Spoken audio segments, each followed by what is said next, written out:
So for those of you that are just tuning in for the first time, I'm Scotty Cranmer. I'm a professional bike rider. I do these YouTube videos every single day pretty much, and I competed for the last 14 years as a professional.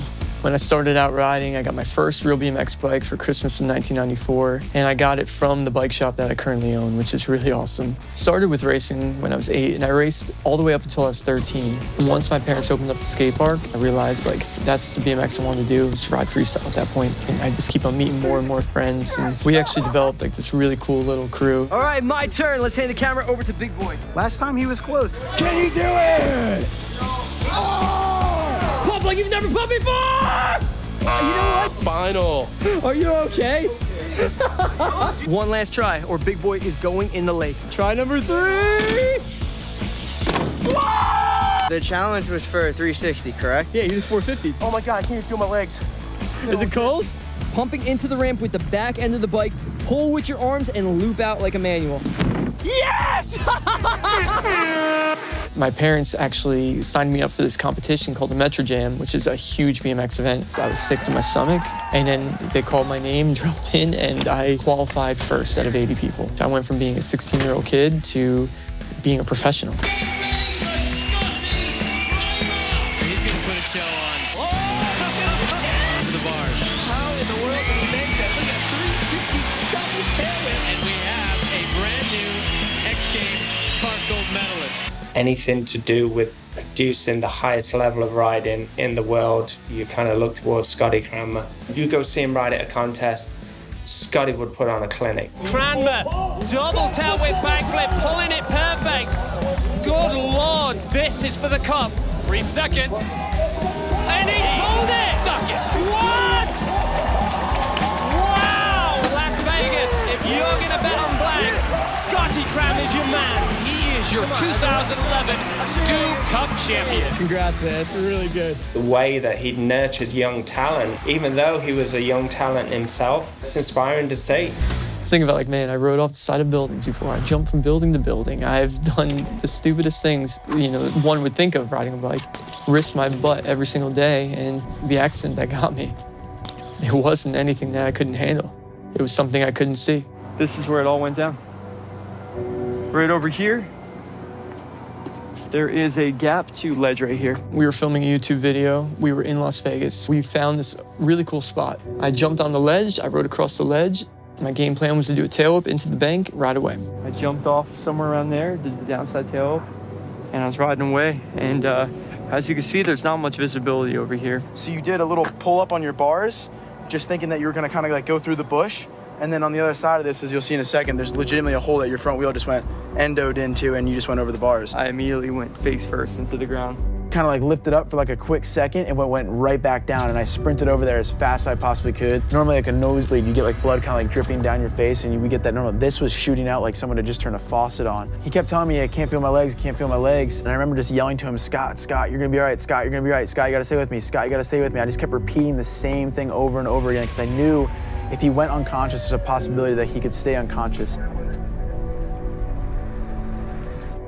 When I saw Scotty lay down, I had to adjust myself because I didn't want him to pick up on me being scared. That was always my worst nightmare, was a spinal cord injury. And I remember waking up in the hospital and just seeing my hands and just not being able to move anything or feel anything, and realizing, wow, it happened to me. And I remember his words as clear as day. He said, Jamie, I feel like I've got a lead blanket over the top of me. And I can't pick anything up because the blanket's so heavy. That's where I felt my hands were, and I felt pain because they were squeezed so hard. But my hands were perfectly out in front of me laying on the table. My C3 and my C4 is my upper part of my neck right there. That's where my injury was. I fractured my eye socket. I had 3 fractures in my skull, in the front, my forehead. I'm gonna show you guys a scar on my head right now. So now that my hat's off, you guys can see my head. They actually pulled my scalp off and pulled my face off and removed a chunk of skull on my forehead. It was hard to kind of let it sink in. And nobody gave me an answer of, yeah, you're going to walk again. It was over. Hello, hello, we are here. Where are we? Couldn't sleep. couldn't even rest. And then once I finally got past that point, things got easier for me. You want to know how much I'm improving? Let me just touch the camera real quick. Whoa. Yeah, I'm getting control, guys. The power is getting there. I got a man's fingers in my mouth right now. Dude, those are teeth, bro. Oh, wow, dude. So much better, man. All right, how's that? Oh, beautiful. That's good.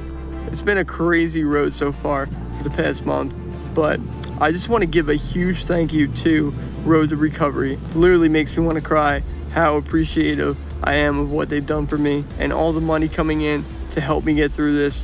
They came to me immediately, just sorted everything out. So The night of, actually the night of. it literally like saved my life. It's absolutely amazing.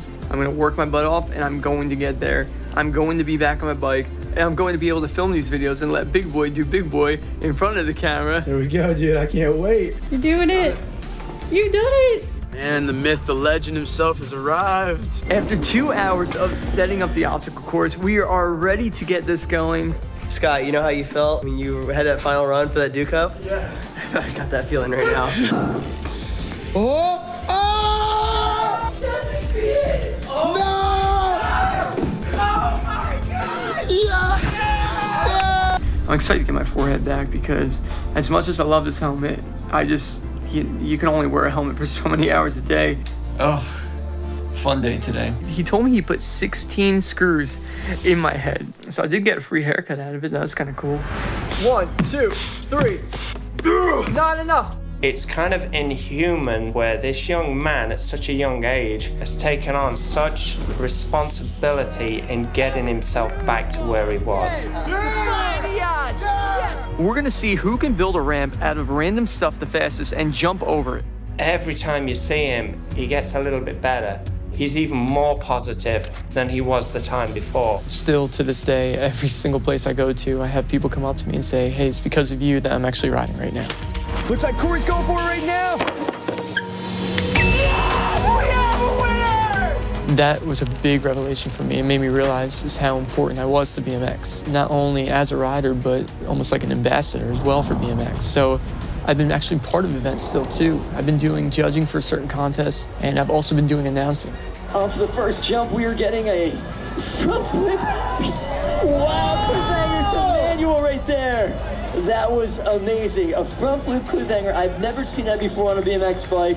Anybody looking for guidance that is going through tough times through injuries, there's no better person in the world than Scotty Cranmer. Today's the 1 million challenge, and I told you guys when we hit 1 million, I was gonna get back on my bike and I was gonna head to the skate park and I was gonna be able to ride the ramp again. Look at this, dude. Dude, 1 mil. I think 1 mil. something to do with that one. The whole crew is here ready for this, dude. I've been waiting a long time for this. 10 months to the day of my accident. Yeah, Scott. Yeah. Yeah, bro. Yeah, Scott. Yeah, Scott.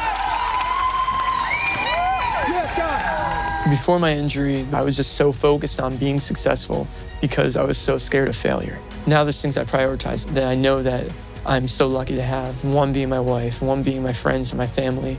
It feels like just weight lifted off my back in a way. As crazy as it sounds, I am partially grateful for this injury, and I wouldn't trade the person that I am right now for anything. Until next time, remember to subscribe to the channel, and thanks for watching. Peace. Yes, dude. That's good, right?